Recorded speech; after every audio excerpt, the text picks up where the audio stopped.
সেদিকে মনোযোগ দেয়া দেয়া অর্থাৎ আপনার যে মূল প্রশ্ন যে ব্রিগেডিয়ার সাখাওয়াত হোসেনের বক্তব্য নিয়ে দেশ তোলপাড়, আমি মনে করি না যে এটা তোলপাড় হচ্ছে। মানুষ একটা হোঁচট খেয়েছে, কিন্তু অচিরেই আমার ধারণা যে এই বক্তব্যের মধ্যে থেকে তারা বের হয়ে আসবেন এবং এটা নিয়ে আর ওই আলোচনাটা আর থাকবে না।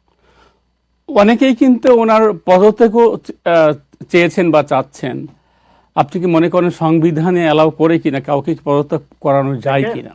না না দেখেন, এই সরকারটি হচ্ছে ছাত্র জনতার অভ্যুত্থানের মধ্য দিয়ে এই সরকারটির জন্ম হয়েছে। অভ্যুত্থানটা আমরা বলে দিলেও বিষয়টা পুরোপুরি পরিষ্কার হয় না। অভ্যুত্থানটা হচ্ছে একটা রক্তাক্ত অভ্যুত্থান। আমাদের চোখের সামনে মাত্র 15 দিনের একটা আন্দোলনে সেই অভ্যুত্থানে কমপক্ষে 400 মানুষকে গুলি করে হত্যা করা হয়েছে। কয়েক হাজার মানুষকে গুলিবিদ্ধ হয়ে আহত হতে হয়েছে। এখনো হসপিটাল পড়ে আছে 5 অনেকে। থেকে, হ্যাঁ, তারা পড়ে আছে, যদিও তাদের চিকিৎসার ব্যবস্থা নেওয়া হচ্ছে। সরকার খুব ভালো একটি কাজ করেছে।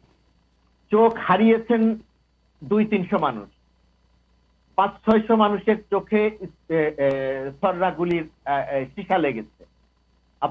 আমি যে কথাগুলো বলছি বাস্তব পরিস্থিতি এর চেয়েও বেদনাদায়ক। তো সেই সরকারের যারা আন্দোলন করেছেন, যারা মাঠে থেকে পুলিশের গুলি খেয়েছেন, ছাত্রলীগের গুলি খেয়েছেন, আওয়ামী লীগের গুলি খেয়েছেন, সুতরাং তারা সহ ছাত্র জনতার আন্দোলনে বিপুল প্রত্যাশার কথা বললাম, সেই প্রত্যাশার জায়গাটা যখন একটু হোঁচট খেয়েছে, তখন তার বিরুদ্ধে একটা প্রতিক্রিয়া হয়েছে।